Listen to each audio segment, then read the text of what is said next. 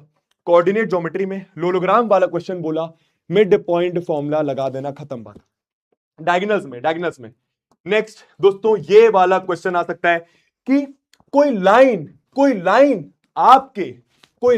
आपके भाई आ सकता है, ये आ सकता है, कोई लाइन आपके लाइन सेगमेंट को डिवाइड कर रही है, किस रेशियो में डिवाइड कर रही है? आप रेशियो हमेशा k:1 मानते हैं, याद रखना उस लाइन की इक्वेशन दी है, तुमको क्या करना है, इसका सेक्शन फॉर्मूले से कोऑर्डिनेट्स निकाल ले, हाँ उसको इधर रख दे, खत्म बात। समझ आया तो लिखा है भाई, सिंपल तो है। कोई लाइन अगर आपके लाइन सेगमेंट को डिवाइड कर रही है, किस रेशियो में कर रही है? k:1 माना, हाँ जी, सेक्शन फॉर्मूले से x और y निकाल दो, क्योंकि वो पॉइंट लाइन के ऊपर आ रहा है, तो उस पॉइंट को x और y की जगह रख दो, फिर ऐसे तुम्हारा x और y आ गया सेक्शन फॉर्मूले से, x और y को डाल दो, k आ जाएगा। ये आ सकता है भाई साहब। बर्थडे वाला क्वेश्चन, देख जरा बर्थडे वाले, मान अपन दोनों दिसंबर के महीने में जन्म ले रहे हैं, तो क्या क्या अपने बर्थडे पॉसिबल है? हो सकता है मैं पहले दिसंबर को, तू भी पहले दिसंबर को पैदा हुआ, मैं पहले को, तू दूसरे को, मैं पहले को, तू तीसरे को, मैं पहले को, तू चौथे को, मैं पहला, तू पांचवा, ऐसे करते करते मैं पहला, तू 31 आउटकम्स पॉसिबल है। उसके बाद मैंने अपने आप को दूसरे दिसंबर पे फिक्स करा, तो मैं दूसरे दिसंबर में पैदा हो रहा हूं, तू पहले दिसंबर को, मैं दूसरा दिसंबर, तू दूसरे को, मैं दूसरा, तू तीसरा, मैंने अपने आप को दूसरे पे फिक्स करा, 13 दिसंबर के सारे महीने 31 आउटकम। ऐसे करते करते अगर मैं अपने आप को 31 पे फिक्स करूंगा, 31 आउटकम और आ जाएंगे, 31 कितनी बार आ रहा है? 31 टाइम्स, तो टोटल आउटकम्स आ जाएंगे 31 इंटू 31। ठीक है, अच्छा एक क्वेश्चन का आंसर करो, अगर मैं पूरे साल की बात करता कितने आउटकम्स आते हैं? मानो अपन दोनों का बर्थडे पूरे साल में कभी भी आ सकता है, ठीक है, कितने पॉसिबल आउटकम्स है, क्या क्या चीजें पॉसिबल है? भैया अपन दोनों का बर्थडे 1 जनवरी को आ सकता है, मेरा 1 जनवरी, तेरा 2, मेरा 1, मैंने अपने आपको 1 पे फिक्स करा, तेरे साल के 365 दिन, अगर नॉन लीप ईयर है तो मैंने अपने आपको 1 पे फिक्स करा, 2 पे फिक्स करा, तेरे साल के 365 दिन, 2 बार 365 आ गया, मैंने अपने आपको 3rd पे फिक्स करा, तेरे साल के 365 दिन, 365 इंटू 365 आउटकम्स आएंगे। वेरी गुड यार बच्चा, क्या बात है, प्रोबेबिलिटी निकल जाएगी। ठीक है दोस्तों, लीप ईयर वाला सवाल, लीप ईयर में 366 डेज होते हैं, उसको 7 से डिवाइड करोगे 52 वीक्स आएंगे, प्लस 2 दिन एक्स्ट्रा, 52 वीक्स में 52 संडेज तो होंगे ही होंगे। ये 2 दिन संडे होने की क्या प्रोबेबिलिटी होगी? तो ये 2 दिन क्या क्या आ सकता है? Monday Tuesday, Tuesday Wednesday, Wednesday Thursday, Thursday Friday, Friday Saturday, Saturday Sunday, Sunday Monday. तो संडे आने की क्या प्रोबेबिलिटी है? क्योंकि अगर यहां पे संडे आ गया तो 52 + 1 53 संडेज हो जाएंगे। समझ में आ सकता है? ठीक है, बहुत बढ़िया। तो 2/7 बिकॉज 2 जगह पे संडे दिख रहा है। इजी दोस्तों, स्टैटिस्टिक्स के सारे फॉर्मूलेस एक पेज में लिखे, ठीक है, देख ले। मीन का normal formula, sum of observations upon total number of observations. Direct method का फॉर्मूला, xi पता होना चाहिए, fi पता होना चाहिए, fi इंटू xi निकाल लो, डायरेक्ट मेथड का फॉर्मूला। अज्यूम्ड मीन मेथड का फॉर्मूला क्या? xi पता होना चाहिए, fi पता होना चाहिए, di निकालो। di क्या होता है? xi माइनस a, जहां पर a आप अज्यूम करते हो कोई मीन, fi इंटू di निकालो, यहां पर fi इंटू xi, यहां पर fi इंटू di, ये फॉर्मूला। अगर रॉ डेटा है, अनग्रुप डेटा है, असेंडिंग डिसेंडिंग में चेंज करो, नंबर ऑफ ऑब्जर्वेशन पता करो। अगर नंबर ऑफ ऑब्जर्वेशन ऑड है तो मीडियन ये आएगा। अगर हम नंबर ऑफ ऑब्जर्वेशन इवन है तो 2 मिड वैल्यूज आएंगे, दोनों को प्लस करके अपॉन 2 कर दो। अगर ग्रुप्ड डेटा है तो मीडियन का फॉर्मूला ये है, मीडियन का फॉर्मूला अभी सिखा भी दूंगा एक बार, ठीक है। मोड का फॉर्मूला ग्रुप्ड डेटा के लिए ये होता है, बताऊंगा ये क्या है। क्लास मार्क यानी कि मिड वैल्यूज होती हैं, upper limit plus lower limit upon 2, यहां पर कुछ नहीं, xi होता है। और क्लास साइज मतलब small h, upper limit minus lower limit. जैसे कि भाई साहब ये वाला लेजेंडरी क्वेश्चन है स्टैटिस्टिक्स का, डन कर रहे हैं भाई साहब, खतरनाक भाई। ये क्या हो रहा है यार, ये क्या हो रहा है भाई।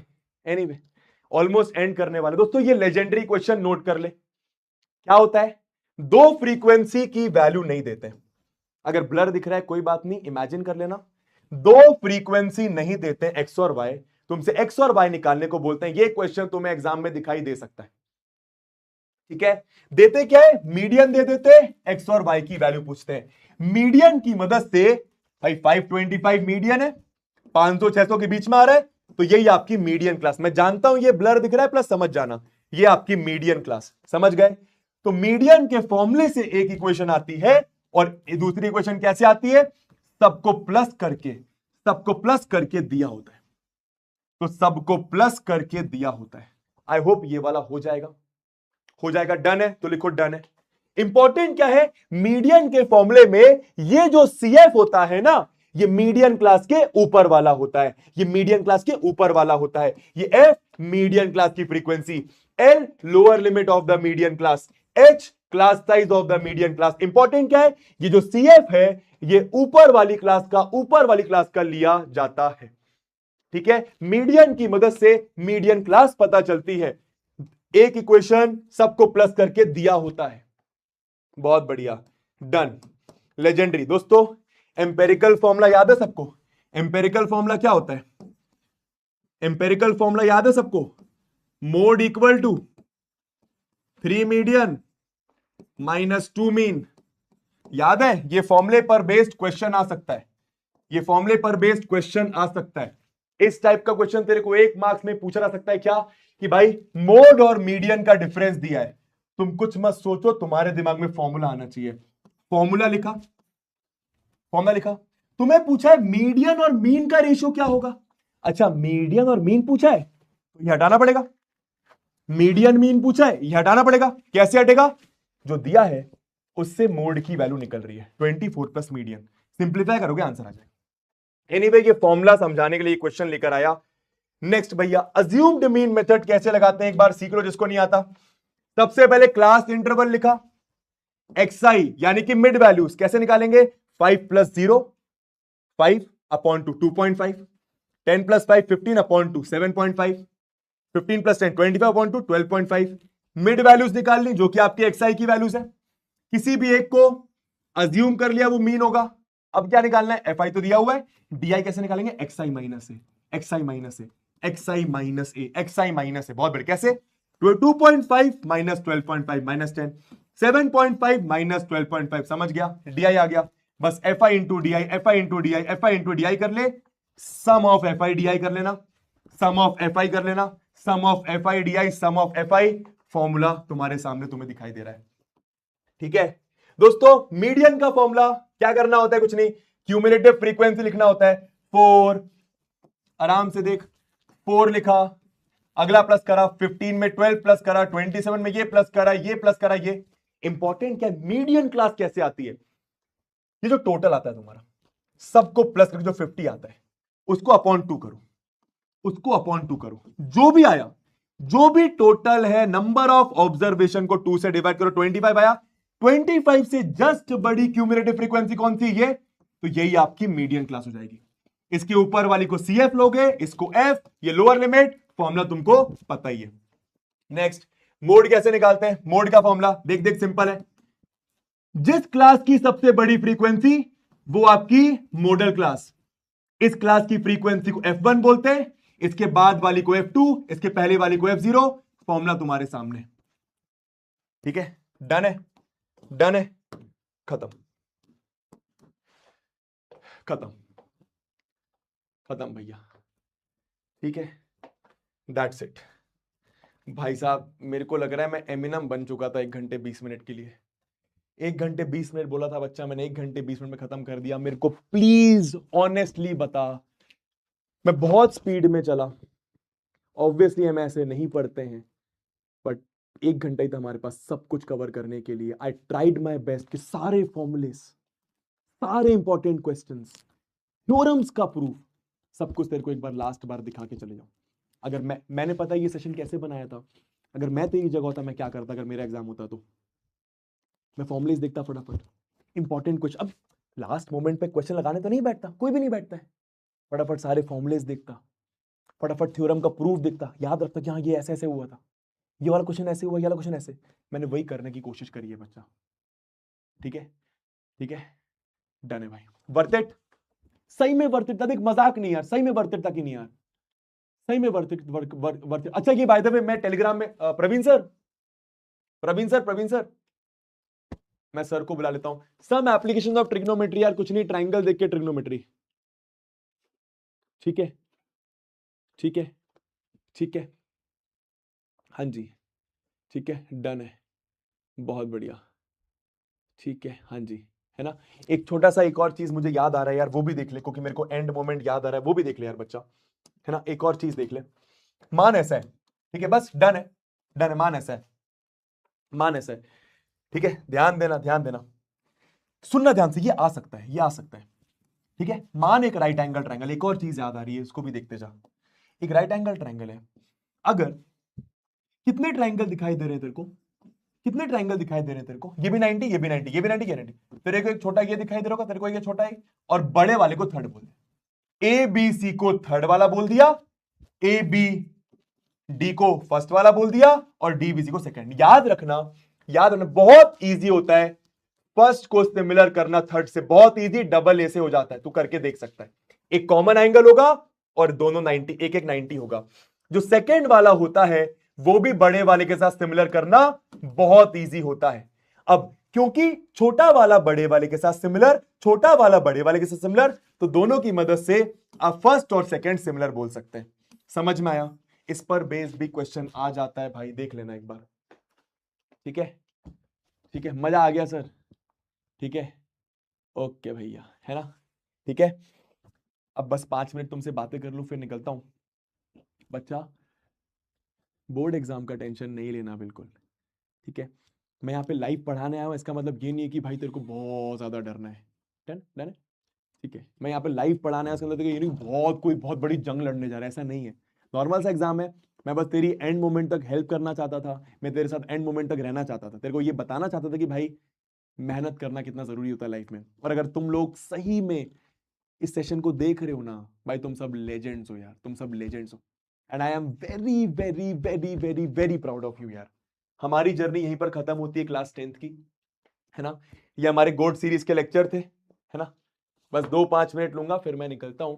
ये हमारे गोड सीरीज के लेक्चर थे। हमने सबसे पहले 14 दिन, नहीं कितने दिन थे सर, मेरे ख्याल से हाँ 14 दिन, एक दिन में 2 चैप्टर भी कंप्लीट करे थे। तो हमने ये सारे के सारे वन शॉट्स कंप्लीट करे थे, अलग अलग क्लास के कुछ ग्लिम्सेस दिखा रहा हूं ताकि थोड़ा सा एक मेमोरी बन जाए।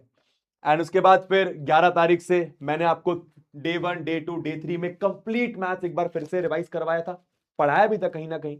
एंड उसके बाद ये हमारा कल का लेजेंडरी सेशन, कल का परसों का लेजेंडरी सेशन, 12 घंटे का लेक्चर। तुम्हें पता है मतलब इस लेक्चर का मेरे पास डेटा आया सुबह 5 बजे भी, इतने सारे बच्चे लाइव थे, इतने सारे बच्चे लाइव थे। मेरे को नंबर बोलना सही नहीं लगेगा, इट डजंट लुक गुड, क्योंकि हर टीचर अपनी मेहनत कर रहा है। सुबह 4:30 बजे, 5 बजे इतना सारा बच्चा लाइव था। I am so proud of you, I am so proud of you. ठीक है, और ये आपके कल का लेक्चर अलग सर से हम लोगों ने लास्ट में बात करी थी। ठीक है, थैंक यू सो मच। तूने अपनी पूरी मेहनत कर दी है, तूने अपनी पूरी मेहनत कर दी है। ठीक है, ठीक है, डन है, बहुत बढ़िया, है ना। अच्छा, ठीक है, अब ये बताओ कॉन्फिडेंट फील कर रहे हो कि नहीं कर रहे हो? कुछ और पूछना है प्लीज पूछ लो मुझसे। एंड मोमेंट, कोई भी बोर्ड एग्जाम की टिप चाहिए, कुछ भी पूछना चाहते हो प्लीज मुझसे पूछ लो। मैं तुम लोग के साथ 10 मिनट रुका हूं, कुछ बात कर लेते हैं अपन पहले, है ना, है ना। ठीक है, हाँ जी, हाँ जी, हाँ जी, बताइए, कुछ टिप्स दे दो। अच्छा ठीक है, देख, सबसे पहली टिप, एग्जाम में जाते वक्त किसी भी इधर उधर की कॉन्वर्सेशन, मतलब तेरा हो सकता है ना भाई, क्या होता है एंड मोमेंट जब आप एग्जाम में जाते हो तो बहुत सारे दोस्त बैठकर भाई ये वाला क्वेश्चन देखा क्या, ये वाला करा क्या, ये फॉर्मूला आता है कि नहीं, ये थ्योरम आती कि नहीं, ये आती कि नहीं, ये सब चक्कर में मत फंसना। तू अकेले ही खड़े रहना, तेरे दोस्त तेरे को बड़े गरियाएंगे। अगर दोस्तों के साथ बात करनी नॉर्मल कर, कोई दिक्कत नहीं है, पर मैं ये एडवाइस करूंगा अकेले खड़े रहना, अपने साथ पीस में रहना। बिकॉज अगर तू उस कॉन्वर्सेशन में लग जाएगा, तेरे को लगेगा भाई कि यार ये मिस कर रहा हूं, ये मिस कर रहा हूं, वो मिस कर रहा हूं। नहीं, एग्जाम पॉइंट पे ऐसा लगता है कि भाई चीजें मिस कर रहा हूं, चीजें भूल रहा हूं, पर ऐसा नहीं होता। जैसे तुम पेपर दोगे ना, 10 मिनट बाद तुम्हारी सारी नर्वसनेस दूर हो जाएगी। मैं तुम्हें लिख के दे रहा हूं, बस 10 मिनट की रहती है वो नर्वसनेस। ठीक है, किसी से बात मत करना एग्जाम में घुसते समय, और एग्जाम के बाद किसी से पेपर डिस्कस मत करना, बिकॉज उससे प्रॉब्लम क्या होगा, पेपर डिस्कस करेगा, गलती से तेरा एक आध क्वेश्चन तेरे को लगा कि भाई ये गलत है, दूसरा भी गलत है, तीसरा भी गलत है, इसके चक्कर में तेरा अगला पेपर खराब होगा। तेरा एक पेपर डिसाइड नहीं करेगा बोर्ड एग्जाम की परसेंटेज, सारे के सारे पेपर डिसाइड करेंगे। आज का पेपर अपना बेस्ट दे के आना, ठीक है, सेंटर टाइम पे पहुंच जाना। और बताओ सर ओएमआर कैसे फिल करें? अबे सिंपल है, इतना कोई लोड नहीं लेना है यार, वो टीचर बताएगा, 5 मिनट सुनना, फिल कर देना, ठीक है, घबराने का नहीं है। सर अगर फेल हो गया तो मैं हूं ना खड़ा तेरे साथ, मैं हूं ना खड़ा तेरे साथ। और फेल मत बोल, सर गिर गया तो, ऐसा बोल सर गिर गया तो उठा दूंगा तेरे को, उठ जाना तू। सर मैं तो हार मान लूंगा। नहीं, हार नहीं मानना है, कभी भी लाइफ में हार नहीं मानना। मैं 20 दिन से मेहनत इसलिए नहीं कर रहा हूं कि तू लाइफ में हार माने, मैं 20 दिन से मेहनत इसलिए कर रहा हूं कि तेरे को ये बता पाऊं कि लाइफ में मेहनत करना इंपॉर्टेंट होता है मेरी जान। ठीक है, ठीक है, हाँ जी, है ना, हाँ जी, हाँ, जिसको जाना है वो जा सकता है। आशीर्वाद दे दो, अरे भैया आशीर्वाद, पूरा पूरा आशीर्वाद है, पूरा पूरा आशीर्वाद है, पूरा पूरा आशीर्वाद है, पूरा पूरा आशीर्वाद है। ठीक है, टाइम मैनेजमेंट, अरे यार एज सच कोई टाइम मैनेजमेंट नहीं है, एज सच कोई टाइम मैनेजमेंट नहीं है। अच्छा एक बच्चा ये वाला क्वेश्चन बोल रहा है यार, एक बच्चा ये वाला क्वेश्चन बोल रहा है, थोड़ा सा डिस्कस कर लेता हूं। जो भी ऐसा कुछ है प्लीज बता दो। √2 + √3 को इरैशनल प्रूफ करना है, कैसे करोगे? देखो, √2 + √3 को रैशनल मानोगे, P/Q फॉर्म में लिख सकते हो, जहां पे P एंड Q क्या है, जहां पे P एंड Q क्या है, इंटीजर्स है, शॉर्ट फॉर्म में कर रहा हूं। अब क्या करना, या तो डायरेक्ट दोनों साइड स्क्वायरिंग कर दे, आसान मेथड बता रहा हूं, ऐसा कर, चल दोनों साइड स्क्वायरिंग ही कर दे, ठीक है, दोनों साइड नहीं यार, दोनों साइड स्क्वायरिंग मत, तू ऐसा कर दे, इससे ज्यादा इजी होगा। P/Q -√3, अब दोनों साइड स्क्वायरिंग कर दे। अगर तू दोनों साइड स्क्वायरिंग करेगा, अगर तू दोनों साइड स्क्वायरिंग करेगा, क्या आ जाएगा? 2 आ जाएगा, √2 का स्क्वायर 2 आ जाएगा, ये आपका P/Q -√3 का स्क्वायर, देख लेना इजी है, 2 बराबर इसका स्क्वायर आ गया P²/Q², √3 का स्क्वायर आ गया 3, -2 मल्टीप्लाइड बाय P/Q इंटू √3। अब करना क्या है, तू बता, तू बता क्या करेगा यहां पर? कुछ नहीं, इस √3 को कुछ करके अलग करना है, बिकॉज आपको पता है 100% कि √3 इरैशनल नंबर होता है। डन, √3 को बस अलग करे, कैसे अलग करेगा? 3 को इधर लिया तो ये आ गया -1, कुछ गलती तो नहीं, कुछ गलती तो नहीं, एक बार देख लेना, P² + Q² को इधर ले आओ, या फिर एक काम करो, या फिर एक काम करो, या फिर एक काम करो, बेस्ट बेस्ट बेस्ट, इसी को, इस पूरी टर्म को इधर लेकर आ जाओ। तो माइनस का है तो इधर आके 2√3 P/Q बराबर P² + Q² प्लस 2 उधर गया, 3 - 2 1, इधर एलसीएम से एलसीएम लोगे तो P² + Q² Q², यहां पर आ गया, राइटिंग इग्नोर करना, भावना समझना, √3 को अलग करना है तो क्या आ गया ये आपका P² + Q² Q², writing ignore करना, Q ऊपर तो Q इधर जाके मल्टीप्लाई, 2P नीचे जाके मल्टीप्लाई, समझ गया, इज इक्वल टू √3 आ गया। इस स्टेप में बताना क्या प्रॉब्लम है, यहीं पे आंसर छुपा है तुम्हारा। ये क्या है, integer upon integer, integer upon integer बबुआ रैशनल नंबर होता है, integer upon integer rational number होता है, और ये इरैशनल है। क्या ऐसा पॉसिबल है? नहीं, क्योंकि ऐसा पॉसिबल नहीं है, इसलिए आप क्या बोलेंगे, जो आपने माना था वो गलत है, आपका ये मानना गलत है कि ये रैशनल नंबर है। समझ आया सबको तो लिखो आया, समझ आया सबको तो लिखो आया, ठीक है। अब एक गुलाब जामुन वाला क्वेश्चन नहीं आएगा बच्चा, ठीक है, और आ गया तो गुलाब जामुन नहीं पूछा जाएगा, ठीक है, ठीक है। अलग सर यार मुझे नहीं पता, अभी सो रहे होंगे तो मैं डिस्टर्ब नहीं करना चाहता हूं, ठीक है, ठीक है, हाँ जी डन। सर मेरा फोन का है, हाँ इधर रखा हुआ है। और कुछ, एनीथिंग एनीथिंग एनीथिंग, ठीक है, एनीथिंग। अच्छा एक इंपॉर्टेंट चीज देखो, वैसे तो जिस भी सेक्शन से तुम हमेशा से स्टार्ट करते आ रहे हो उस सेक्शन से स्टार्ट करना, एंड मोमेंट स्ट्रैटेजी चेंज मत करना। पर मैं अपनी एक टिप छोड़ देता हूं छोटी सी, 15 मिनट अच्छे से पेपर स्कैन कर लेना कि भाई ये क्वेश्चन है। मेरा ये मानना है जो भी सेक्शन तुम्हें लग रहा है कि भाई इस सेक्शन के मुझे सारे के सारे क्वेश्चंस आते हैं, उसी सेक्शन से स्टार्ट कर। इसमें बहुत बड़ी साइकोलॉजी छुपी हुई है। अगर तेरे पेपर में स्टार्टिंग आधे घंटे तेरे को क्वेश्चंस बन रहे हैं ना, तेरा पेपर बहुत अच्छा जाएगा। और अगर स्टार्टिंग के क्वेश्चंस नहीं बन रहे हैं फिर थोड़ा सा कॉन्फिडेंस लो होता है, फिर वो क्वेश्चन भी नहीं बनते जो आते हैं, जो तू पढ़ के गया। ठीक है, तो मेरी एडवाइस रहती है, मैं फिर से बोल रहा हूं, जिससे स्टार्ट करते हो उसी सेक्शन से स्टार्ट करो। बट मेरी एडवाइस, मैं उस सेक्शन से स्टार्ट करता जिस सेक्शन के क्वेश्चन मुझे आते हैं। वो ई हो सकता है, ए हो सकता है, डी, ई, जो भी हो सकता है। ठीक है ना? हाँ जी, ठीक है, डन है। हाँ जी, अब प्रीति से मिलवाएंगे तुम्हें कभी। ठीक है, ठीक है, डन है। चलो, thank you so much sir. Telegram की, ठीक है, टेलीग्राम की लिंक आप डाल देना। ठीक है, टेलीग्राम पे इसको डाल देना, सेव कर दूंगा। ठीक है, डन है। ठीक है, any checks, anything? Cloud reflection वाला क्वेश्चन, अच्छा, क्लाउड रिफ्लेक्शन वाला, ये देखो, देखो कुछ नहीं है, देखो ऐसा है, ऐसा है, आराम से देख, आराम से देख, जो तू पूछ रहा है वो बता रहा हूं, किसी को कुछ और पूछना है पूछ लो। देख क्वेश्चन में क्या है, एक लेक है, लेक के 60 मीटर ऊपर, लेक के 60 मीटर ऊपर एक पॉइंट है, लेक के 60 मीटर ऊपर एक पॉइंट है।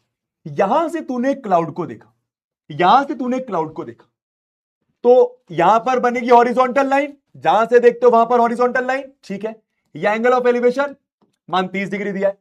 इस क्लाउड का रिफ्लेक्शन पानी में बनेगा, इस क्लाउड का रिफ्लेक्शन लेक में इधर बनेगा। इंपॉर्टेंट ये कि लेक का जो सरफेस है वो मिरर की तरह एक्ट करेगा। समझ में आया? जो ये डिस्टेंस होगा, आप खुद सोच के देखो, अगर आप मिरर से, अगर आप मिरर से 100 मीटर की दूरी पर खड़े हो, 100 सेंटीमीटर की दूरी पर, तो मिरर से आपका रिफ्लेक्शन भी 100 सेंटीमीटर, मतलब ये और ये और ये बराबर। अब देखो होता क्या है, इसी पॉइंट से अगर आप क्लाउड के रिफ्लेक्शन को देख रहे हो, इसी पॉइंट से अगर आप क्लाउड के रिफ्लेक्शन को देख रहे हो, क्लाउड के रिफ्लेक्शन को देख रहे हो, क्लाउड के रिफ्लेक्शन को देख रहे हो, समझ में आ रहा है? तो line, horizontal line, line of site के बीच का एंगल, एंगल ऑफ डिप्रेशन, ये 60 है। अगर ये 60 है तो ये भी 60 है। ठीक है, अब क्या, डायग्राम बस कंप्लीट कर दे, डायग्राम बस कंप्लीट कर दे। अब देख क्या, अगर ये 60 है तो ये 60 है, इसको मैंने x बोल दिया, समझ में आया? इसको y बोल दे, ये भी y है, ये भी y है। दोस्तों इधर देखना, अगर ये x प्लस 60 तो बताना ये क्या हो जाएगा, ये भी x प्लस 60 हो जाएगा। क्यों? मिरर से ऑब्जेक्ट जितनी दूरी पर होता है, मिरर से रिफ्लेक्शन ऑफ द ऑब्जेक्ट भी उतनी दूरी पर होता है, इमेज भी उतनी दूरी पर होती है, वर्चुअल इमेज। अगर ये x प्लस 60 है तो ये भी x प्लस 60। दो ट्राइंगल दिख रहे हैं, दो ट्राइंगल दिख रहे हैं, एक 60 डिग्री वाला लगा दे ट्रिग्नोमेट्री, और एक ये वाला लगा दे ट्रिग्नोमेट्री। ठीक है, अब क्वेश्चन में जो भी पूछा सबसे कर लेना, और पूछो, और पूछो भैया। अपस्ट्रीम डाउनस्ट्रीम, यार सिंपल होता है रे, देख सिंपल होता है, देख समझ। दो चीजें होती हैं, speed of boat, speed of boat, एक चीज स्पीड ऑफ बोट, एक होती है स्पीड ऑफ स्ट्रीम, मतलब पानी, मतलब पानी। सब लोग ध्यान देंगे, ठीक है? बोट की स्पीड x मान ले, स्ट्रीम की स्पीड y मान ले। ऑलवेज रिमेंबर, जब आप अपस्ट्रीम जा रहे हैं मतलब आप पानी के अगेंस्ट जा रहे हैं, जब आप डाउनस्ट्रीम जा रहे हैं तो आप पानी के साथ जा रहे हैं। मतलब मानो आप अपस्ट्रीम जा रहे हो, आप 10 किलोमीटर की स्पीड, 10 किलोमीटर पर आवर की स्पीड से जा रहे हो, अपस्ट्रीम जा रहे हो, तो पानी 2 के स्पीड से आपके अगेंस्ट चल रहा है। तो बताओ रिलेटिव स्पीड क्या हो जाएगी? सब लोग चैट पे बताएं। अगर आप 10 की स्पीड से जा रहे हो, पानी आपको 2 की स्पीड से रोक रहा है, आप 10 की स्पीड से जा रहे हो, पानी आपको 2 की स्पीड से रोक रहा है, तो अपस्ट्रीम में स्पीड माइनस हो जाती है, तो स्पीड अपस्ट्रीम हो जाती है आपकी x माइनस वाई। और स्पीड डाउनस्ट्रीम में क्या होता है? अगर आप 10 की स्पीड से जा रहे हो, पानी भी आपके डायरेक्शन में जा रहा है, तो स्पीड प्लस हो जाती है। भाई पानी आपकी हेल्प कर रहा है ना, आप 10 की स्पीड से, पानी 2 की स्पीड से 10 प्लस 2, आप 15 की स्पीड से, पानी 2 की स्पीड से 15 प्लस 2, आप x की स्पीड से, पानी 2 की स्पीड से x प्लस वाई। बस ये याद रखना है, और बस स्पीड टाइम डिस्टेंस का फॉर्मूला, फोकस बस इन्हीं 4 चीजों पर करना है।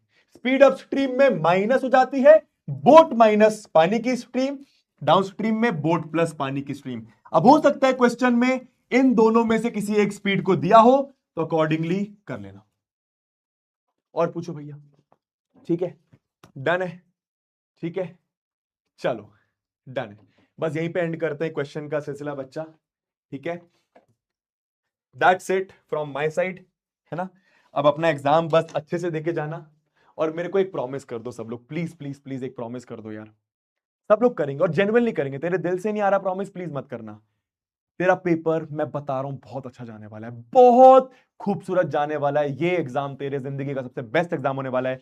एग्जाम हॉल में घुसने के पहले अपने आप को 10 बार ये बोल देना, 10 बार ये बोल देना। मैं जब कोई भी बड़ी चीज करने जाता हूं ना, जैसे कि ये सेशन हो गया, ये 20 दिन जो क्लासेस ली, हमेशा मैंने भगवान का नाम लिया है, हमेशा मैंने अपने मम्मी पापा का नाम लिया है, हमेशा मैंने अपने आप को एक एनर्जी प्रोवाइड करी है, अपने आप को कुछ पॉजिटिव वर्ड्स बोल के। तो जब तू एग्जाम में घुसने के पहले अपने आप को 5-10 मिनट ऐसे बोलते रहना कि ये एग्जाम बेस्ट जाने वाला है, बेस्ट जाने वाला है, बेस्ट। तैयारी किसी भी लेवल पर है, इसको बता दे कि बेस्ट जाने वाला है, बता रहा हूं एग्जाम बेस्ट जाएगा तेरा। ठीक है, तेरा एग्जाम बहुत अच्छा जाने वाला है। प्रॉमिस ये करो मेरे को, जस्ट इन केस इधर उधर हल्का फुल्का पेपर हो गया, तू घबराएगा नहीं, जितना कर सकता है उतना करेगा और ज्यादा टेंशन नहीं लेगा। कर मुझे प्रॉमिस, ठीक है? तूने मेहनत इस लेवल की करी, रिजल्ट गलती से इस लेवल का मिल गया, वैसे नहीं मिलेगा बच्चा, मैं बोल रहा हूं ना, पर मान तूने मेहनत इस लेवल की करी, रिजल्ट इस लेवल का आया, प्रॉमिस कर। बुरा लगेगा मैं जानता हूं, परेशान होगा मैं जानता हूं, स्ट्रेस होगा मैं जानता हूं, मोटिवेशन लूज हो जाएगा मैं जानता हूं, रोना आएगा मैं जानता हूं, पर प्रॉमिस कर, अपने आप को यह बोलेगा कि कोई बात नहीं, अभी बुरा लग रहा है लेकिन ये मेरी जिंदगी डिसाइड नहीं करेगा। कर दे मुझे प्रॉमिस। मैं समझ रहा हूं कि रोना भी आएगा, बुरा भी लगेगा, टेंशन भी होगा, स्ट्रेस भी होगा, अपने आप को फिर से उठाना पड़ेगा इंग्लिश के एग्जाम के लिए, साइंस के एग्जाम के लिए, एसएसटी के एग्जाम के लिए, हिंदी के एग्जाम के लिए। लेकिन तू प्रॉमिस कर कि अपने आप को ये बोलेगा कि रो लूंगा, परेशान हो लूंगा थोड़ी देर, लेकिन ये कभी नहीं सोचूंगा कि ये एग्जाम मेरी लाइफ डिसाइड करता है। कभी नहीं करता, मैं तेरे को बता रहा हूं, नहीं करता, नहीं करता, नहीं करता, नहीं करता। तेरी मेहनत तेरी लाइफ डिसाइड करती है। समझ में आ रहा है? तेरे को अभी ये बात समझ नहीं आएगी, आगे जाके 2 साल बाद तू देखेगा, पीछे मुड़ के देखेगा, तुझे समझ में आएगा जो हुआ वो क्यों हुआ, और जो हुआ वो होना कितना जरूरी था। ठीक है, चलिए। ठीक है सर, प्रवीण सर आप भी बोल दो उनको ऑल द बेस्ट। ठीक है ठीक है ना, डन है। Anything else, anything else? Sir आप ये डाल देना नोट्स, डाल दिए? टेलीग्राम में नोट्स डल चुके हैं, तुम जाके चेक कर सकते हो। टेलीग्राम में नोट्स डल गए हैं, तुम जाके चेक कर सकते हो। किसी भी बच्चे को सारे फॉर्मुलेज रिकॉल करने हैं, जो भी क्वेश्चंस मैंने करा है उसको एक बार फिर से देखना है। टेलीग्राम में नोट्स डल गए हैं, लिंक लगा हुआ है सबसे ऊपर ही पिंड कमेंट में, लिंक लगा हुआ है, खोलो नोट्स फटाफट देख लो, सारी चीजें हैं उसमें, कुछ भी मेरे ख्याल से मैंने स्किप नहीं करा है। ठीक है, ठीक है, डन है भैया, प्रॉमिस, बहुत बढ़िया भैया, बहुत बढ़िया। ठीक है, ठीक है, डन। और क्या बोल रहे हो? क्या? अरे देख, अब पता है जब मैं ये बात बोलता हूं ना, मैं देखता हूं अपने वीडियोस कहीं कहीं कभी कभी चले जाते हैं, कोई बच्चे डाल देते हैं बना के, तो उस वीडियो में अच्छे व्यूज होते हैं। तो मान अगर उस वीडियो में ये बता रखा है मैंने कि रिजल्ट डिसाइड नहीं करता, प्लीज टेंशन मत लेना, आगे जाके तेरे को बहुत अच्छा लगेगा, तेरे को समझ में आएगा कि रिजल्ट डिसाइड नहीं करता, फलाना ढिमकाना। तो बहुत सारे बच्चे ऐसे वीडियोस में कमेंट करते हैं कि भैया पर पेरेंट्स को कौन समझाएगा, पेरेंट्स को कौन समझाएगा, उनका तो प्रेशर रहता है हमारे ऊपर। मैं जानता हूं देख, पेरेंट्स का प्रेशर रहता है, पर कई बार लाइफ में कुछ चीजों को इग्नोर करना सीख। तू अगर देख, तू ऑनेस्टली मेहनत कर रहा है ना, इधर से सुन इधर से निकाल दे। मेरे को ये बात बोलनी नहीं चाहिए पर निकाल दे। ठीक है, समझ में आ रहा है? तू कितने सारे गेमर्स, कितने सारे यूट्यूबर्स, कितने सारे एक्टर्स, कितने सारे बड़े लोगों को जानता है जो पेरेंट्स को बताते ही नहीं है कि वो लाइफ में क्या कर रहे हैं, क्योंकि पेरेंट्स अलाउ ही नहीं करेंगे, सपोर्ट ही नहीं करेंगे, पेरेंट्स से प्रेशर आएगा, तो बताते ही नहीं क्या कर रहे हैं, बस वो करते चले जाते हैं। कैसे करते हैं? वो एक कान से उनकी बातें सुनते हैं, दूसरे कान से निकालते हैं, और ऐसे करते करते जब 1-2 साल 3 साल में पेरेंट्स को समझ में आता है कि भाई बच्चा सही रास्ते पे जा रहा है, बच्चा जो कर रहा है उसमें सक्सेसफुल हो सकता है, ठीक ठाक कमा रहा है, अच्छा कर रहा है, तो पेरेंट्स भी बोलना बंद कर देते हैं। तो इधर से सुन इधर से निकाल, लेकिन इंपॉर्टेंट चीज है, अगर तू ऑनेस्टली मेहनत कर रहा है, तो ईमानदारी से मेहनत कर रहा है तो सही है। तू मेहनत ही नहीं कर रहा तो फिर तो पेरेंट्स सही बोल रहे हैं भाई, फिर मत निकाल इधर से सुन के, है ना? ठीक है, ठीक है, हाँ जी। रफ वर्क लास्ट में करना, रफ वर्क लास्ट में करना, रफ वर्क लास्ट में करना। ठीक है, डन है, चलो। आई love you all, I love you all. अब बहुत ज्यादा समय नहीं लूंगा, मैं जा रहा हूं। Thank you so much, thank you so much बबुआस। मेरी जर्नी तुम्हारे साथ बहुत खूबसूरत रही है। अपने दिल में हमेशा मेरे को एक छोटी सी जगह देना। आई लव यू, इधर आजा, मेरे को एक झप्पी पाले। अब मैं जा रहा हूं, bye bye bye bye bye. Exam में अपने आप को घुसने से पहले ये बार बार बोल देना कि ये एग्जाम तेरा बहुत खूबसूरत जाने वाला है। स्टार्टिंग के 10 मिनट नर्वसनेस रहेगी, फिर सारी नर्वसनेस चली जाएगी, तेरा पेपर दी बेस्ट पेपर जाने वाला है।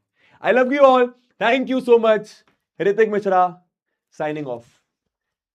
Take care guys, love you, bye bye bye bye bye bye bye bye bye bye bye bye bye bye bye bye, take care.